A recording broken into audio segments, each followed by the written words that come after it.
I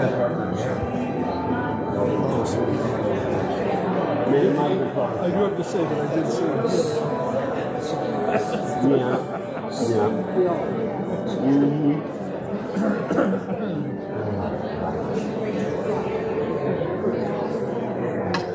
No. You don't have to talk. No.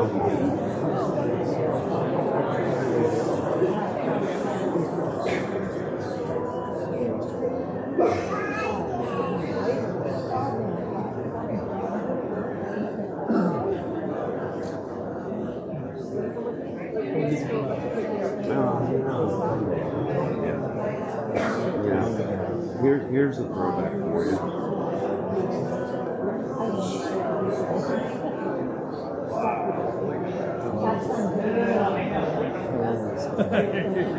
Jeff had some real hair there, right? Yeah. You did have a that is true.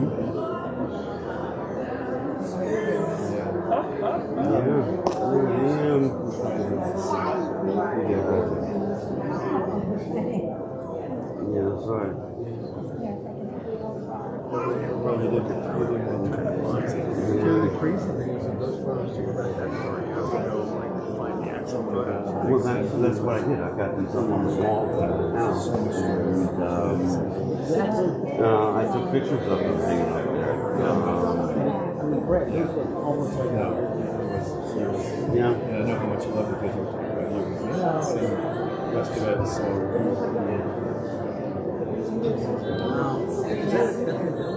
No, that was in the That's you. Yeah. But the first movie read if you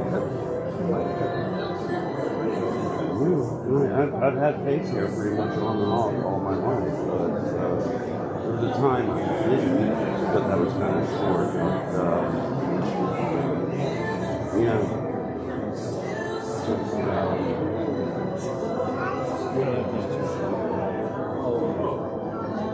That one. No one was a rose between two thorns. My favorite T-shirt was my favorite people call me auntie.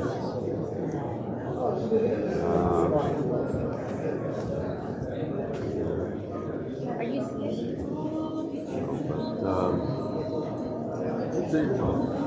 No, that was Midas. That was their dog, Midas and Forbes. Yeah.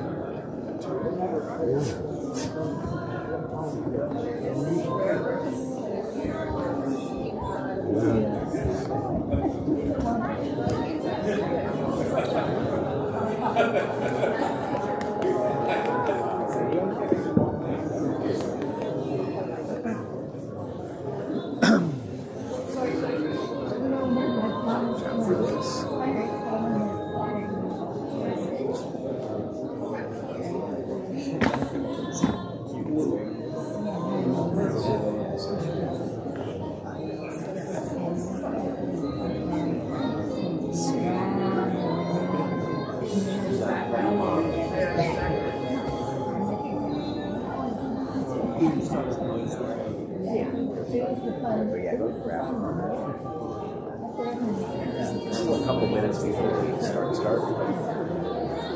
are you?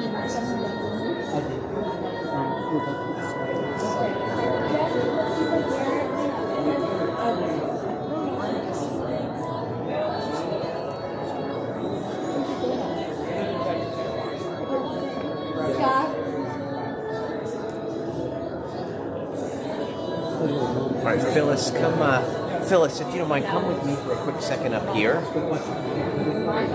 Yeah, I know. Yeah, I know. I see it. I know. Come on up with me. We're gonna get the four of you together. Let's turn around for a second. That's what we get it. Brad. Remember? Are these here? Oh no, Jeff. Sorry. Jeff. Jeff. Yeah.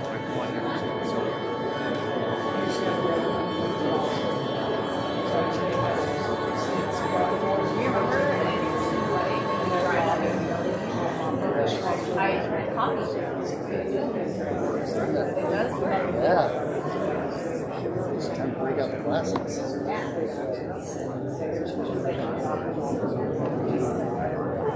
And that's how it started. So I decided to We're gonna try that. Tell Phyllis like it's coming up. we're going along this way. Oh, yeah.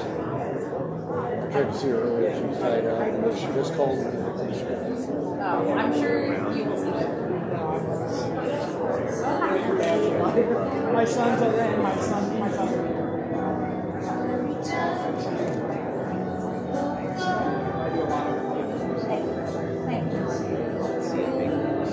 Now, Yeah. Yeah, let's I don't understand.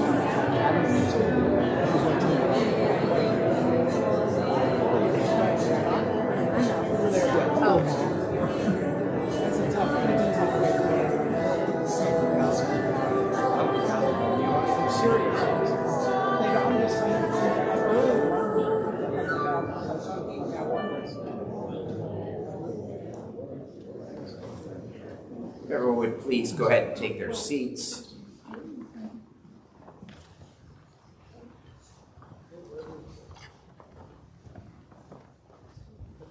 Thank you so much for being here. I'm trying to sit.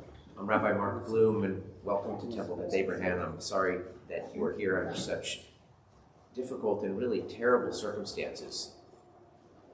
In the Jewish tradition, this funeral memorial service, we're here to do three things, each one getting progressively more difficult. The first thing is we're here to celebrate a life. We're here to celebrate the life of Mitch Goodman. That's easy in a way, only because he lived a great life. It wasn't long enough, this is what makes it tragic and difficult, but what an incredible human being, and we need to celebrate that despite the sadness that we feel. The second thing is we're here to get some closure, to lay him to rest. And although the burial will be separate in a couple of days, this marks the funeral and the beginning of what's called the Shiva, the 7 days of mourning. We'll explain a little bit more of that later. But the third thing, and the most important and the most difficult, is we are here to give comfort to the mourners. Now, I know in a sense everybody is a mourner, but we know that it's different for Mitch's husband, Calvin, to leave behind children, Henry, Olivia, and Abigail, for brothers Brad and Jeffrey, and for mother Phyllis. No parent should have to bury their own child. It's more difficult for them, and the rest of us, our job is to give them comfort. Not just with words, though, and not just today. The comfort only begins today. And in this unique circumstances, being that there are 3 children left behind, your comfort, in many cases, is action. Calvin's going to need help. And he's not just going to need help today and tomorrow. He's going to need help next week and next month and next year. And our job is to be there for him and those children in any way we can. So that comforting process begins today. There are no words that I'm going to be able to say or that I can offer even from our Jewish tradition that can magically give you the comfort that you need and want and deserve. Life doesn't work that day. It's terribly sad. There are no words. When someone passes away so quickly, so suddenly, so vitally. Nevertheless, we will look to our tradition, these words that have given some comfort to our ancestors in days gone by, and maybe they'll give us some measure of that today. Starting with the 23rd Psalm, if you know it and want to join with me in it, when we get to the English part, please feel free to do so. Mizmor David Adonai roi lo echsar, bino deshe yarbitzeni al mei menuchot yinachaleni, nafshi yeshovev yadcheni mamad le tzedek leman shemo.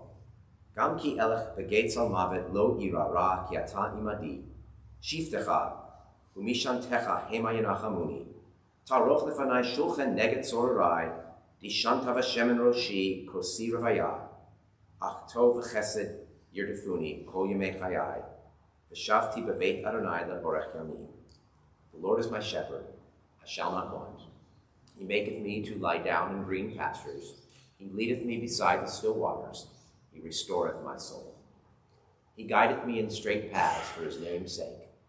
Yea, though I walk through the valley of the shadow of death, I will fear no evil, for thou art with me. Thy rod and thy staff, they comfort me. Thou preparest a table before me in the presence of mine enemies. Thou hast anointed my head with oil. My cup runneth over. Surely goodness and mercy shall follow me all the days of my life, and I shall dwell in the house of the Lord forever.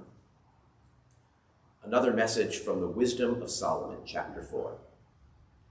A good person, though taken from us too soon, will rest in peace.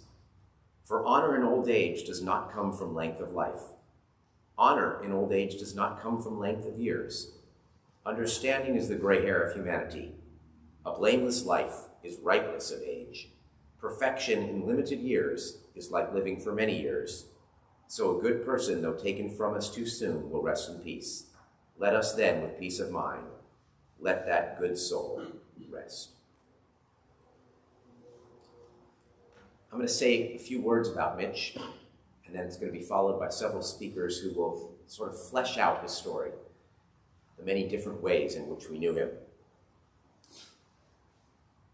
I personally knew him not as a member of the congregation, but as a friend from college. Mitchell and I were fraternity brothers. I'll explain some of the time we spent together, but I knew him as you did, as a mensch, as a good man, as a person who really was just full of life and friendliness and kindness. This week's Torah portion is the portion that I would say most of you in the room probably know, even if you're not familiar with the Bible. It's Noah and the Ark. It's called Noach. And what you might not know is there are three words that are used to describe him at the beginning of the portion. It says he is an ish tzedek tamim, a completely righteous man. And I want to take those three words separately. Ish, meaning man, tzedek, meaning righteous, tamim, meaning complete or wholehearted. This man, Mitch, as an ish, he was born and raised in Cincinnati and Hamilton, Ohio. He was a third child, which meant he was kind of a free-range child, often left unsupervised, very cute, and therefore could get away with a lot. And did, according to Mom. Brad and Jeff will say more about that, but in case they don't tell this story, they can retell it. I'm sure I'll get it wrong slightly. Apparently, once when Mom went up to shower and everyone was okay, Mitch just started to scream at the top of his lungs. And, it was a scary thing for Mom. She rushed out of the shower and said, "What's wrong? What's wrong?" I said, "I was just testing." He was educated at Northwestern University, where I had the opportunity to know him as a fraternity man. Now, you might not think of him as a frat boy or a fraternity man. We were a nice group of young men, in all honesty. And I had the pleasure of getting to know him there. What I'm remembering especially, just a couple things. One is this ridiculous photo that I have that I couldn't find, where we're going like this, and we just think we're so cool without smiles on our faces. And the other was we took a road trip when he was still, I guess we were actually both post-college, and we drove from Cincinnati to Chicago and back, and it was just 5 hours or 5.5 hours, whatever long it takes, just went like nothing, because Mitch was just always so pleasant to converse with. And I don't remember what we talked about, but whatever it was a fun ride, even though it was 5.5 hours. He worked in various jobs in healthcare, supply chain. He excelled in almost every job he had. If you wanted something done, Mitch was your man. Eventually, he met another man, the love of his life, Calvin, playing tennis. Together for over 20 years, 3 beautiful children, where Mitch got to experience another aspect of manhood, which was fatherhood. The second word, tzaddik, righteous. His brothers called it the halo effect. Everyone just kind of viewed him with goodness. He oozed goodness. He emanated goodness. Maybe it was his smile, maybe it was his attitude, whatever it was, you just, wow, this really is a righteous, good person, even with the mischievous side. He was just so engaging and personable, someone everyone always wanted to be around and have around. Finally, tamim, complete, wholehearted. What makes a person, perfectly righteous or or wholehearted or complete. And for Mitch, it was the interest he took in other people, right? That he always wanted to know what you had to say, what you thought. He would ask wonderful questions. He had endless patience for other people's questions, even if they were sometimes inane. He was thoughtful and attentive always. He always took interest in every person and even every animal, every creature that he encountered. So once again, there are no words. All we have is the legacy of his wonderful memories. But more importantly, what we have the legacy of is an ish tzedek tamid, a wholehearted, completely righteous man. Our task is to live up to that legacy, the lessons that he taught us, the values that he displayed for us, being engaging and thoughtful and interested in others, and to learn to live like the good man, Goodman, that he was.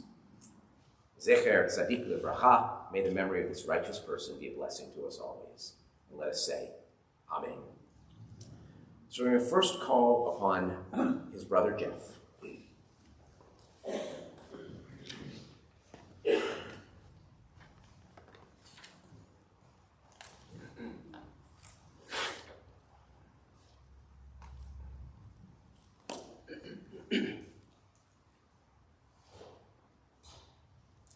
Thank you all today for being here to honor my brother Mitch. Mitch had a way of making life feel lighter, of reminding us all to smile, to laugh, and not take ourselves too seriously. From the time he was little, Mitch had a mischievous streak, kind of a spark of playfulness that pretty much kept everyone on their toes, right? He was always finding new ways to stir the pot. And he had a knack for finding fun and humor in the simplest and most random of things. Mitch made life feel brighter. He brought the joy.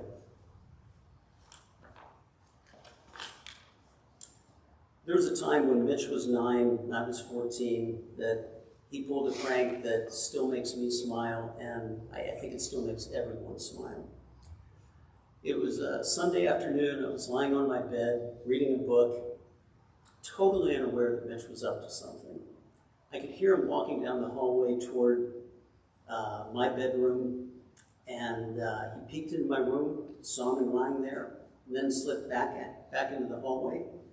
A second later, he was at the top of the stairs, yelling downstairs, "Mom, Jeff's hitting me!" And before I could even look up from my book and process what he'd done, I heard Mom yell back up at me, telling me to stop hitting my brother. Mitch was thrilled with his success, and he was laughing with pure joy as he sprinted back to his room. So that was classic Mitch. He was clever, he was mischievous, he was always looking for the laughter, and he was usually able to deliver it. A few years later, the mischief was still there, only now Mitch had layered on his own unique sense of style. When he was 15 or 16, we had one of those big snow days during winter time when kids get sent home early from school. By then, he was the only one of us 3 brothers still living at home, so it was his job to shovel the driveway. That afternoon, our mom arrived home to find the driveway perfectly shoveled. She walked inside and spotted Mitch downstairs on the couch watching General Hospital. And here's the scene she found. Mitch sitting there, holding a glass of Kahlua in one hand, and he poured himself from the bar, and eating a banana that he was dipping into the glass of Kahlua with the other hand. So that was Mitch. Cool style, and he made it look effortless. And as I heard the story, Mom just looked at him with a mixture of amusement, maybe a little bit of envy, thinking, I want that life.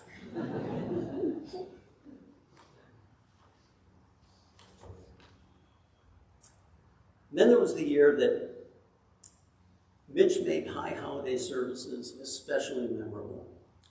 None of us 3 brothers were exactly paragons of perfect behavior at services, but you could always count on Mitch to take things to the next level.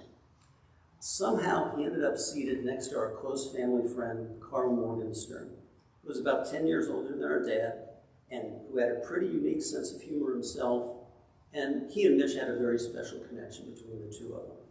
By the way, although Carl is no longer with us, his daughter Barb and her daughter Leah are here with us today, and they remain an important part of our extended family. Hey guys. So, during one part of the service, Mom looks over and she sees Mitch's hands busy at work with the strings on Carl's tallis. Carl didn't see this happening, but what Mitch was doing was tying the strings into knots to the intricate ironwork that separated each seat from the next. So you can guess what happened next. When it came time for everyone to stand, Carl tried. Unfortunately, he was held back by those tight strings, and he plopped right back into his seat. And Mitch was laughing his head off. And by the way, if you're thinking that our mom might have stepped in to make Mitch stop, yeah, she could have, but she didn't. And knowing her, she was probably laughing just as hard as Mitch was. But Mitch's humor and warmth didn't just bring joy to those who knew him. He created memories that still make us laugh, still make us feel connected. He carried that joy forward into his family life, especially with his three wonderful children, Henry, Olivia, and Abigail. And if you ever saw a photo of Mitch with Calvin's and his kids, and if you were ever on Facebook, you did, you saw the joy right away. Again, Mitch brought the joy. In each of those moments, he created a world of laughter and love for them, the same as he did for all of us. Let's remember Mitch the way he would want us to, with a smile and laughter and a shared memory of his kindness and humor. Mitch showed us all how to live joyfully, and that's a gift we get to carry with us forever. Thank you. Thank you so much, Jeff. Now call upon Mitch's brother, Brad.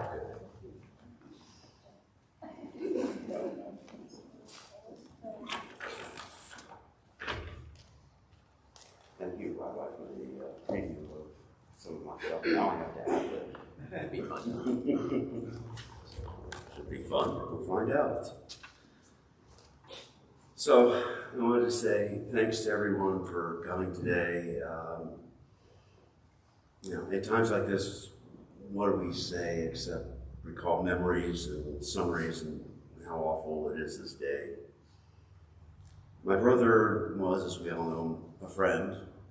He was my oldest and my best growing up, and I saw him yesterday as he lay set for eternal rest. In a flash of situational madness, I thought I could have something meaningful. I thought about snipping a small lock of his hair, maybe, so I could have something of his that had been him, but I stopped. I didn't have scissors or a blade with me, so pragmatic to the end. Instead, I remembered what I had said on a cold February morning, almost 1,961,500 minutes ago, about meeting people for the first time. And when you meet them for the first time, you take in this mental image of them as they are.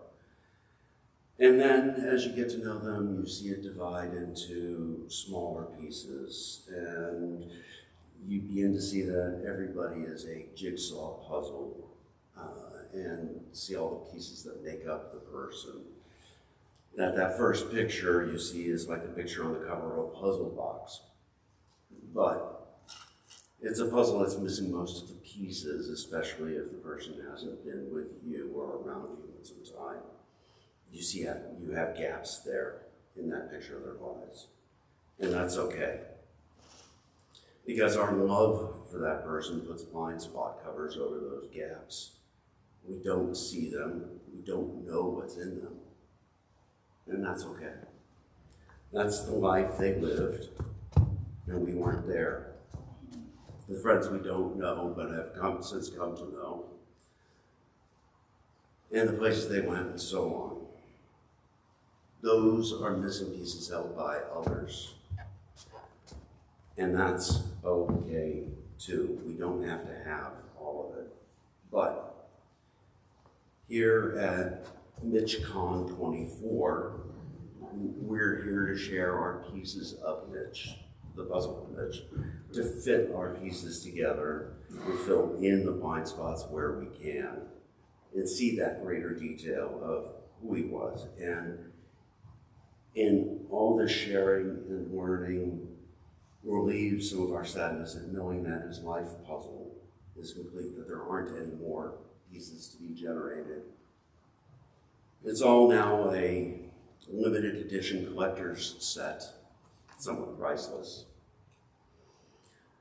We've already started to hear, we're going to hear even more amazing tributes to Mitch today and tomorrow and for some time to come.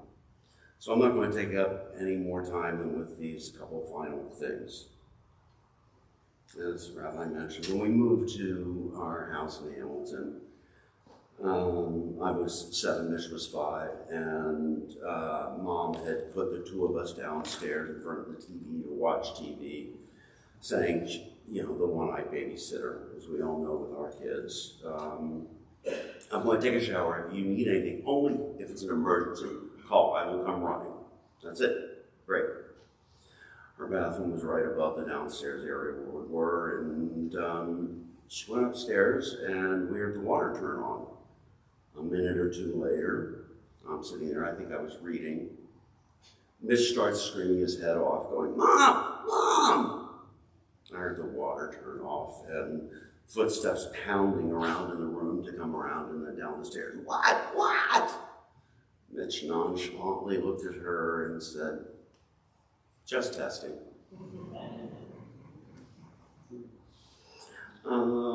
I don't remember what happened at that point. It's probably just as well, you know?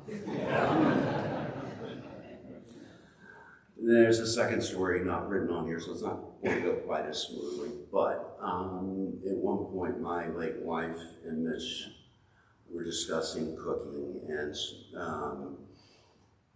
keeping spaghetti from sticking and sauces from sticking. And Mitch, we all know the metaphor, stirring the pot. So for his birthday the following year, Lisa had gotten a big wooden paddle some of you may have seen or know of. It was branded with the letters F-U-S-I-L,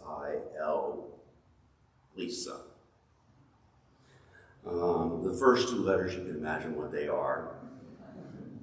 Sister-in-law, Lisa. And Mitch thought it was perfect for all of the times that he would go around and just sort of stir the pot a little bit. Now the story can be told of what that really meant. So, the final thing that I have to say is this. If you leave here today with anything, please let it be this. Mitch always valued quality time with people. That's what was important. It was always one-on-one. You were the focus of his time, that when you were with him, there was nothing else in the world. If you say you value your friends and your family, please live those values. Even if you have to put a recurring reminder in your calendar to reach out, don't forget it. Don't let time slip away, because you don't know when it will have been the last time to have told someone that you love them. Thank you. Mr. Clark, thank you so much. We're now going to call upon lifelong friend Jeff Brown.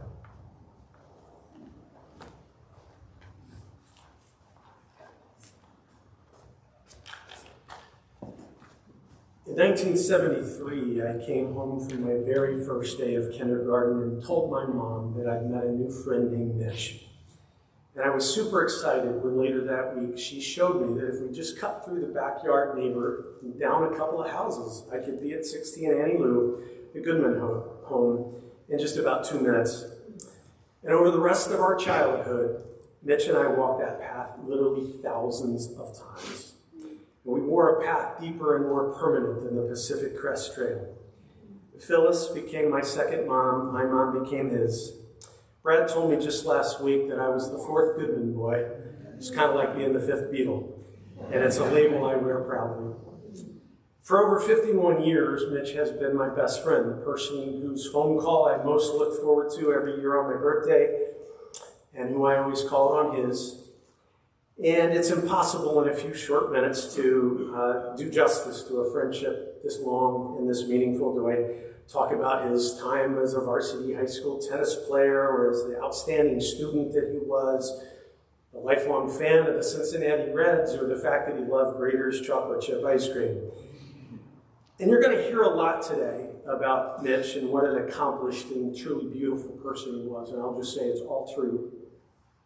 But I also know, as Brad pointed out, that's not the full picture of the puzzle, and I also, like Jeff, feel the need to talk a little bit about his mischievous side. The revisionist historian me likes to think that all the trouble that the two of us got into as kids was because we were conducting very important, if unauthorized, science experiments. We had a whole set of questions we wanted to answer, like how did the size of the rocks that we threw at the new construction sites correlate with the size of the holes they put in the styrofoam insulation? What geometric pattern appeared when the glass shattered on the dump truck windshield when we dropped a large stone through it? Or how many stitches does it take to close the head wound that Mitch caused when he overestimated the strength of his throwing arm with a rather large rock? But lest you think that all of our experiments involved rocks, we also did other experiments. For example, when one drops a spoonful of chocolate ice cream off the upper level of Riverfront Stadium, does it fall on the person directly below you, or does the wind carry it to hit the nun a few seats to his right? Or our personal favorite that we still laugh about, is it possible to open an old Pepsi bottle with the metal lid using only a screwdriver without jamming it so far up my nose that it causes the mother of all nosebleeds? The answer to that experiment is no, it's not possible. And while sometimes destructive, our behavior was never malicious or ill-intended. We were just two kids living in the moment, exploring our world and loving every minute of it. Our teachers at school actually really appreciated how inquisitive and smart and hardworking we were, but boy, did we also test their patience because we never stopped talking. One of our teachers, Mrs. Shelter, would often hand down punishment of writing the same sentence 50 times by hand each time she caught us talking. A good citizen does not cheat himself or his neighbor by disturbing him. It got to the point where after writing that sentence thousands of times, when we would get together to play, we would sometimes write the sentences in advance in anticipation of the next time we inevitably got caught talking. On the rare occasion that Mitch and I would sit still for a period of time, we would sometimes, without permission, read Brad's comic books. And I remember one of Mitch's favorites for a period in elementary school was Richie Rich, about the world's wealthiest kid. And I remember Mitch would often say he was going to grow up, be rich when he grew up. And I like to think that he succeeded beyond his wildest dreams, not so much in a financial sense, but in a life that was rich with things that truly, truly mattered. A life rich with meaning, with loyal, lifelong friendships, with joy, and with kindness toward literally everyone that he met. Above all, he had a rich life due to his rich love for his family, especially his mom, Alvin, and his 3 beautiful children. And it was so fun to watch him grow into the role of being a father, which was clearly the role that he cherished most in this world. But the best part of Mitch's wealth is that he never kept it to himself. He shared kindness and love and humor generously. Everyone who came into contact with him led a richer life because of it. I know I did. So Mitch, thank you for making my life rich in the most meaningful way possible. I love you. Amen. Thank you so much, Jeff.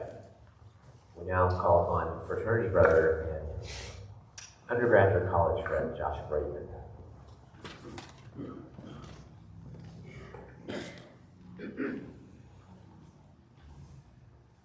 Hello, everyone. I have known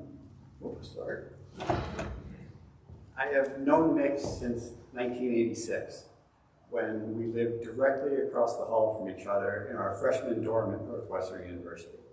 You know, back when Mick had a full head of hair.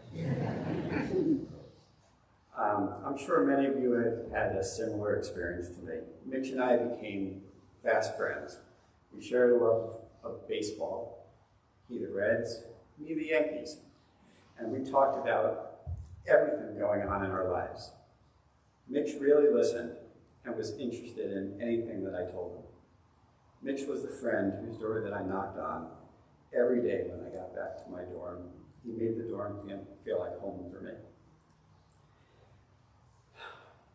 And I was so happy to go to his home in Cincinnati or Hamilton for Passover freshman year, and to meet Phyllis for the first time, who welcomed me like another son.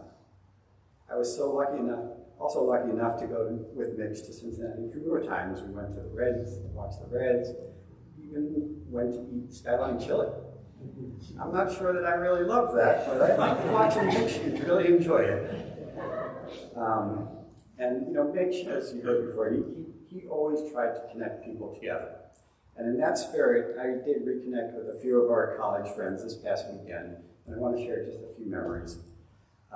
Mitch was a good friend to so many people while we were in college. And you know, he was the guy that many girls in Kappa Delta took to a date party or formal when they didn't have a date. And because they knew he was nice, and he was just fun to hang out with. I myself never went too far from Mitch. He lived across the hall from me, or in the next room from me, 3 of the 4 years we were in college. Senior year, we lived in an apartment with Todd and Bill, and all of us remember our trips to the grocery store together.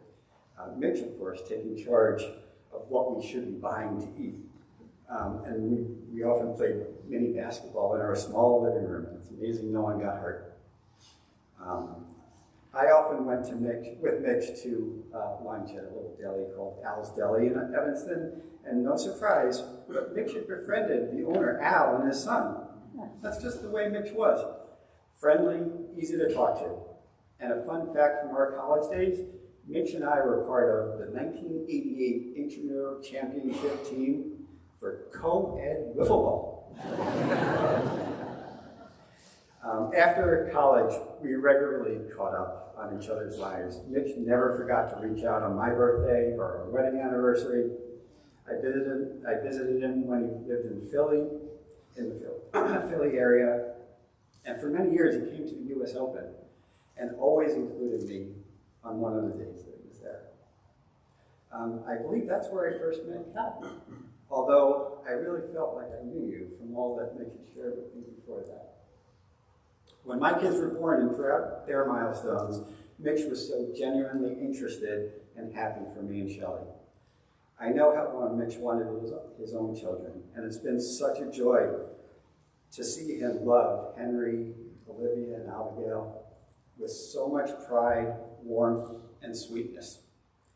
I want to conclude with a quick story that I believe sums up the kind of person Mitch was.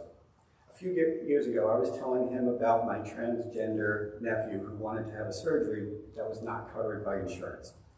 And without any delay, Mitch reached out to his community to start collecting some money, and then he sent a check to help pay for the surgery. I never asked him to do that. I was just telling him about it. And that's who Mitch was. He was selfless, he was caring, compassionate, and he was the best friend anyone could ask for. I really loved him like a brother. Thank you so much, Josh. Now I'm going to call upon business school classmate and friend, Tracy, Elliot.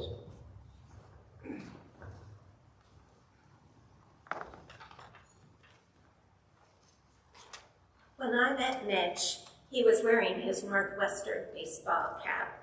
Go Cats! It was orientation for first-year MBAs at the University of Michigan Business School.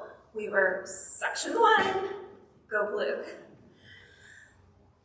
I'd like to tell you that I shared his punny sense of humor or his love of Barbra Streisand Christmas carols. But what drew me to Mitch was just his love for life, the way he appreciated the here and now, and also maybe his love of a good Bloody Mary. I can't fit 30 years of friendship and working together at Deloitte, Kaiser, Sutter, Apollo, and Arbor West into 2 minutes. But here are a few things. Mitch was a dot connector, a systems thinker. He could develop the strategy, geek out on the analytics, align the stakeholders, plan the execution. He wanted to name our consulting firm GSD, Get Stuff Done, but settled on Arbor West Consulting, a nod to our shared Northwestern Michigan history.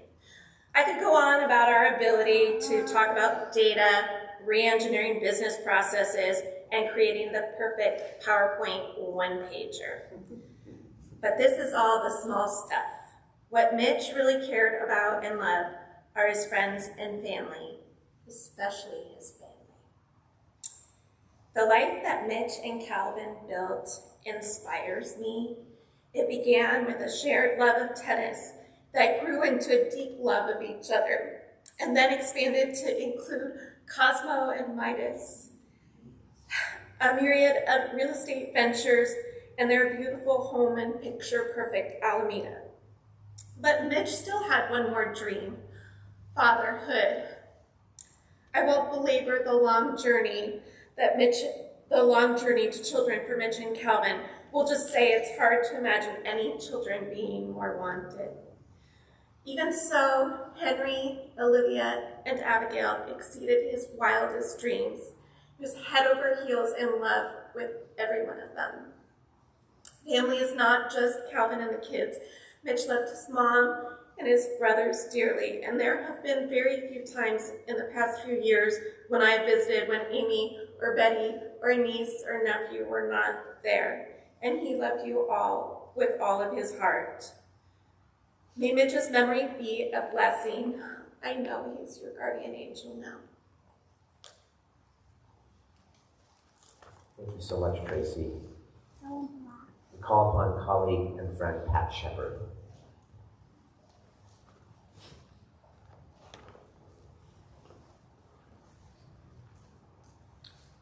Mitch and I met about 20 years ago when he had his first round of employment at Kaiser, and I was leading an outside consulting team.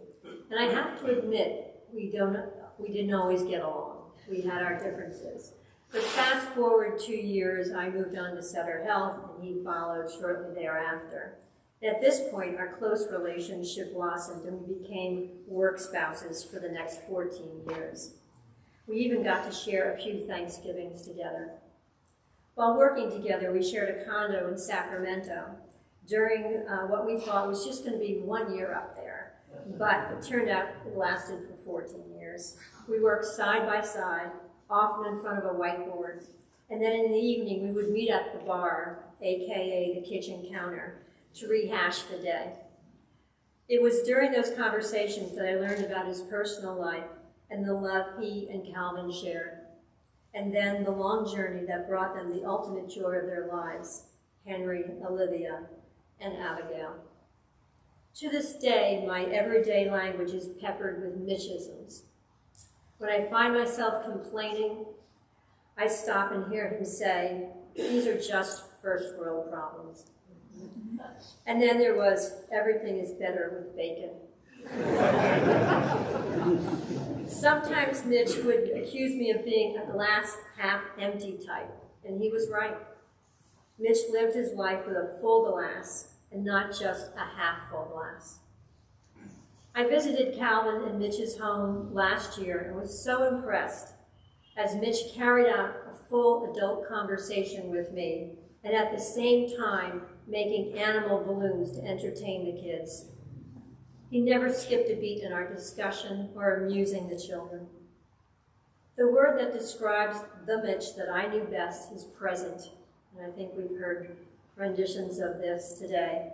Whatever he did full force. He was present at work, at play, and with his community and friends. But most importantly, he was present for his family. And this is his gift to us. His presence has become his present to all of us. The memories we hold of Mitch's being will make us laugh and bring us comfort. To his family, I say, thank you for sharing Mitch with the rest of us. A special thank you to his mom for raising such a remarkable son. May you find peace. Thank you so much, Pat. And now we're back to family members we call upon, Mitch's sister-in-law, Amy.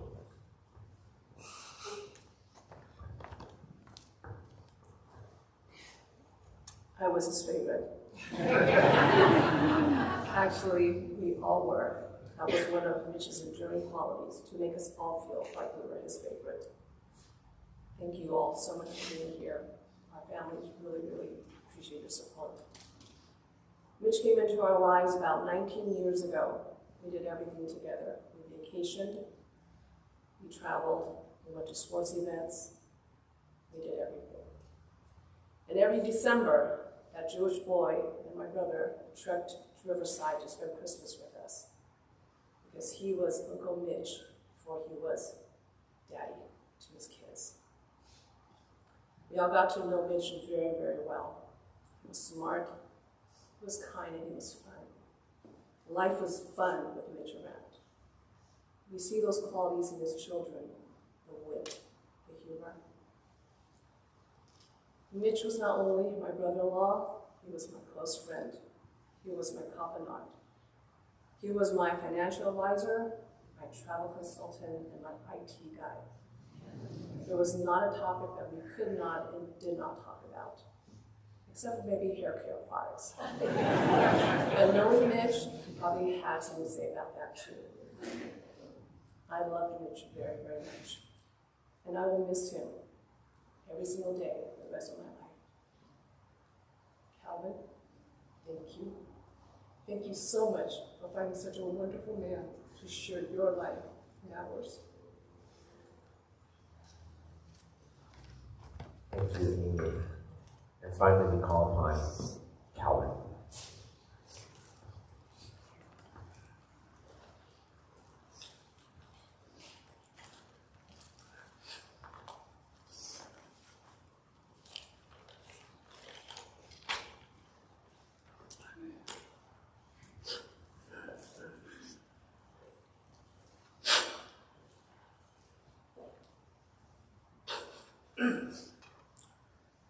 It's impossible to know what to say about Mitch in the few minutes I have today. 20 years of a loving, adventurous life together is difficult to talk about, and honestly, I felt a bit panicked over doing it justice, but I'll try. On October 22nd, the world lost a shining light, a Mitch Goodman. So today, we gather to mourn his passing, to celebrate his profound legacy, and to give thanks that our paths crossed, for he made us kinder, wittier, more compassionate, and humbler. He was unwavering in how he focused on everyone's best qualities and how he was so attentive to others' needs, and how effortlessly he practiced such grace all the time. These were his superpowers, and we are better humans for having been his friend and being loved by him.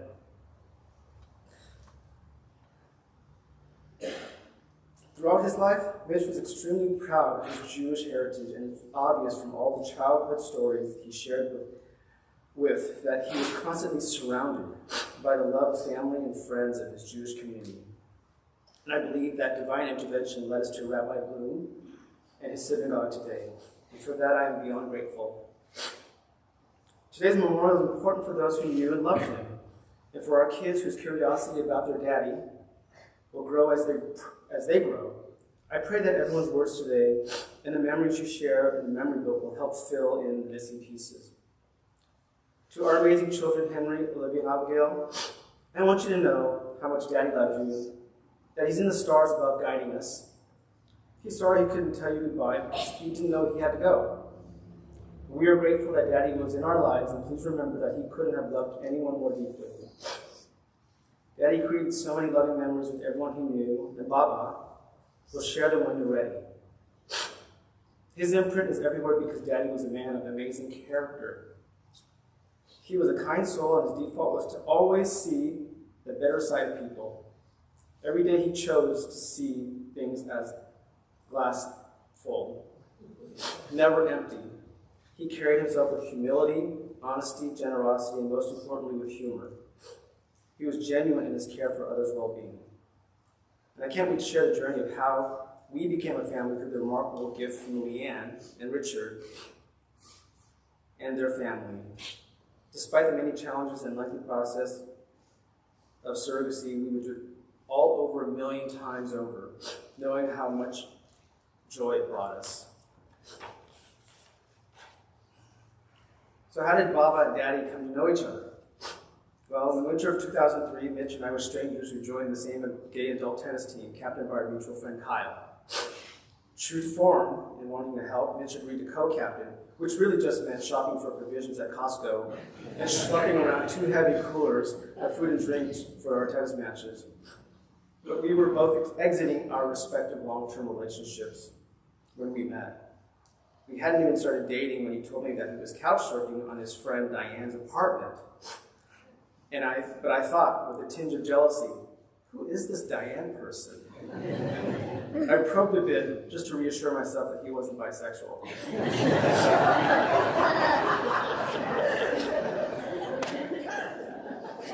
I remember telling Mitch that we had no business finding love so soon and so unexpectedly. How could we be sure this wasn't a rebound romance? Our first official date was Father's Day 2004 to see Madonna in concert. We spent Thanksgiving later that year with his family, and on the day we returned to San Francisco, on a whim, we visited the animal shelter. And within 24 hours of that, we became fur baby parents to Cosmo, our beloved cockapoo, the first of 2 precious fur babies. By December, Mitch had moved in with me. Our speedy domestic bliss continued when we moved to an island called Alameda 6 months later, where we've spent the last 19 years. We like to joke that this was some rebound. We've lived our best lives here in Alameda, that is often described as Mayberry. We most enjoy the serenity and the friendliness of our neighborhood and its residents. And as Tracy mentioned in her recent Facebook post, it's where he would know your name. Taking a walk in Alameda was like taking a tour of Mitch's Facebook page, where he knew your name, your birthday, your dog's name, and your parents' name. But Mitch was also romantic. He loved sunrises and sunsets. During a trip to Thailand early in our relationship, he woke up early by himself and headed to the beach before sunrise. He returned with a photo showing that he had written, "I love you" in the sand. He proposed marriage during one of our many doggy day trips to Dillon Beach, a tiny oceanside hamlet in Marin. And what made that special was he had used his mother's or his grandmother's ring as a proxy, which he promptly took back for safekeeping after I said yes. But in his defense, he wanted us to choose our rings together. But I like to poke fun about a ringless engagement. And he was always my biggest fan. Throughout our time together, he confidently tell me that he knew me better than I knew me.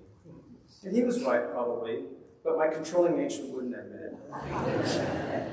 So, working from home the past few years, I could hear him on work calls that often started with questions about people's lives before digging into the task at hand. It was like hearing one side of the water cooler chat, and over time I got to know some of you who are here today without ever having seen or met you. And if you ever had a poodle mix or a small child that you told him about, he couldn't wait to tell me in person as soon as he got off that call. His capacity for kindness and care for others knew no bounds. Mitch and I were the consummate yin and yang. Whatever we can say about Mitch's personality, his traits, his habits, I'm probably the opposite. But that made us so much stronger as a team. And I still remember feeling humbled by our friend Carla, who said to us that we should join the amazing race. Her comment was at once humorous, but also touching that she saw the strength in our relationship. Other times, this yin and yang gave me, not him, some frustration. Let's just say that I thrive on organization and tidiness. So I'll end with one more anecdote. We all know that Mitch has such a warm, inviting personality. During our entire relationship, I witnessed over and over how he appropriated my friends to the point that it was common that I would need to ask him how my friends were doing. He oversaw our household social calendar in the manner of Judy McCoy, the social director from the late 70s TV show, The Love Boat. This last reference is in honor of Mitch's love of useless information and an uncanny grasp of popular culture. It filled my heart that he was so loved instantly by my friends and my family. I can count these two friends, Marion and Howie, who proudly announced to me that they were the Mrs. Goodman, as if to kick me to the curb. But I loved every minute of it. So in closing, I'll state the obvious, that his death is really difficult to square away at the moment because he was taken too soon, at a high point in his life, finally reaping awards of a life well lived. Mitch and I were together for 20 years, shaping our lives on our terms, and nurturing incredible friendships, supporting one another's goals, and realizing the dream of becoming parents. He was most joyous being a father, even through the exhaustion and occasional frustrations of fatherhood. He loved every second of raising our 3 funny, happy kids. Within the past year, he'd spent a lot of time thinking about retirement in order to be more present for them. I'm relieved that they are too young to process the enormity of losing a daddy, that their hearts have not been shattered like all of ours.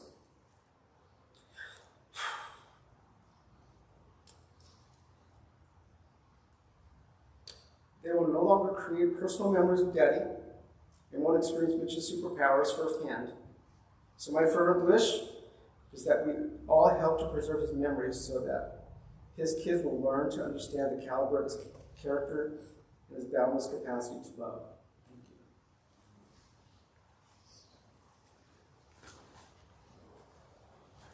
Thank you so much, Calvin, and please know that we are with you. Thank you to all who made those beautiful remarks, for being here today. At this point, I ask you to rise for what's called the El Malei Rachamim Memorial Prayer.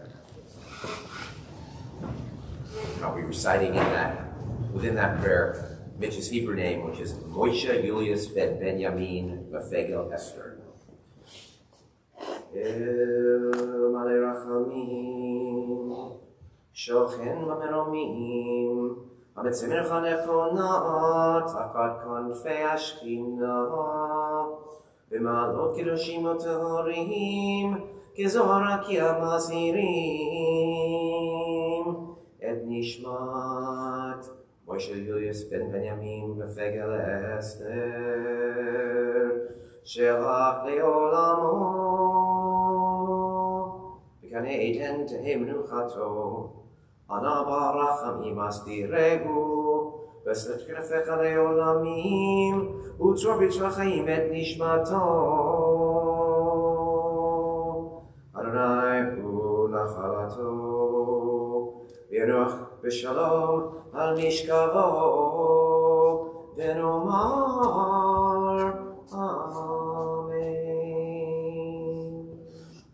Exalted, compassionate God, grant infinite rest and sheltering presence among the holy and the pure to the soul of Mitch Goodman, Moshe Julius Benjamin Befegel Esther, who has gone to his eternal home.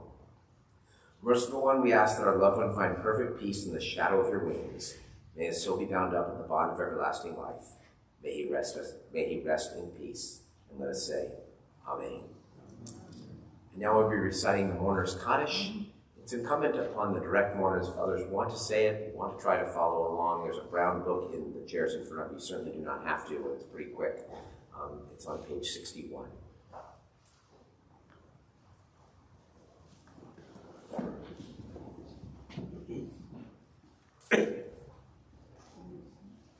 Let me get them for Brad and Jeffrey.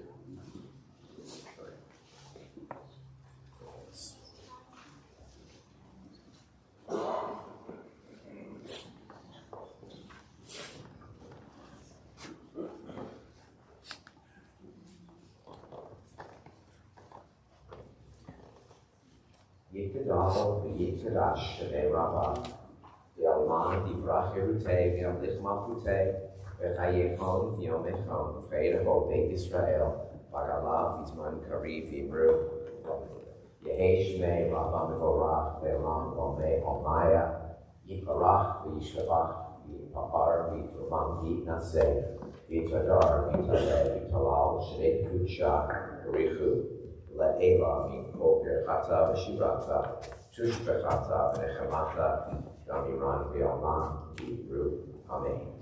Yehi shlama Rabba min Shemaya, v'chayim aleinu ve'al kol Yisrael v'yibru, amen.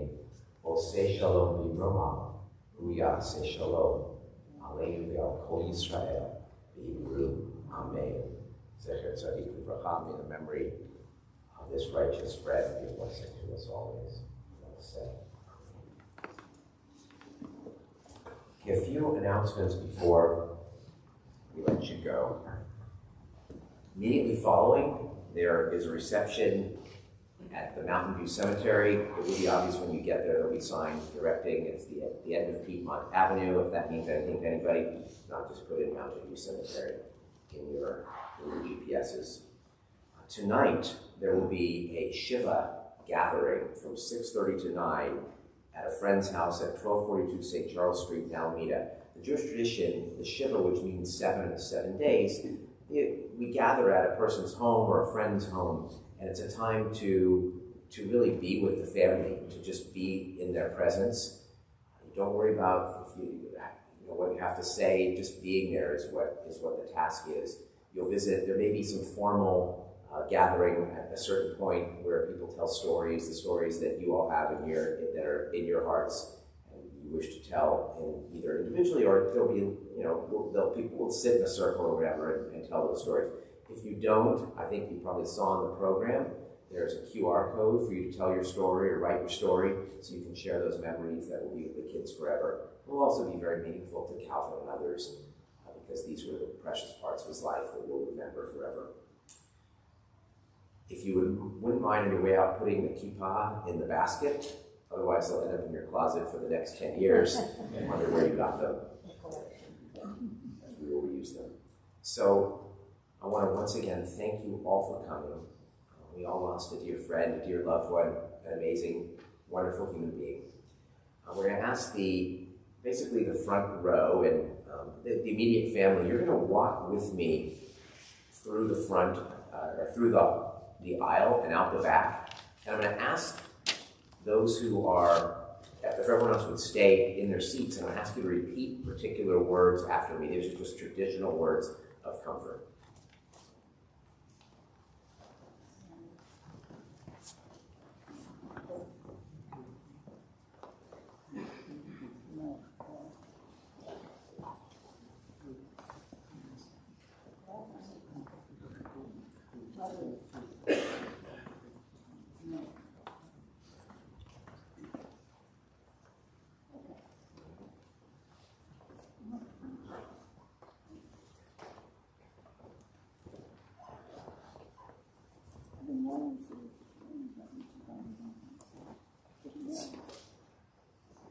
All right, here we go. We're going to walk through. You repeat these words after me. May God console you. Yeah. With all who mourn in Zion and Jerusalem. And now go forth in peace to life. Thank you so much for coming. This concludes the service.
We could have it. Well, you can see the driver.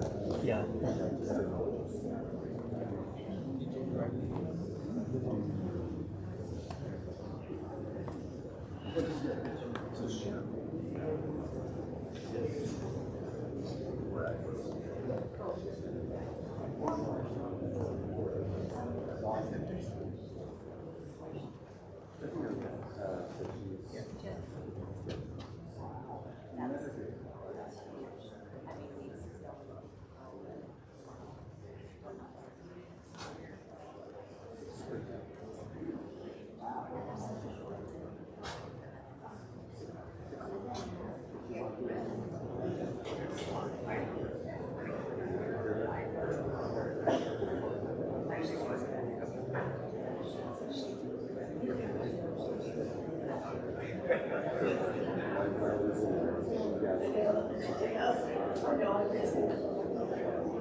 It's like, I don't think there's a decision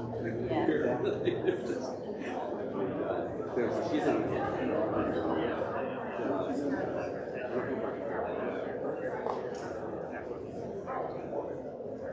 she's really in office on the street.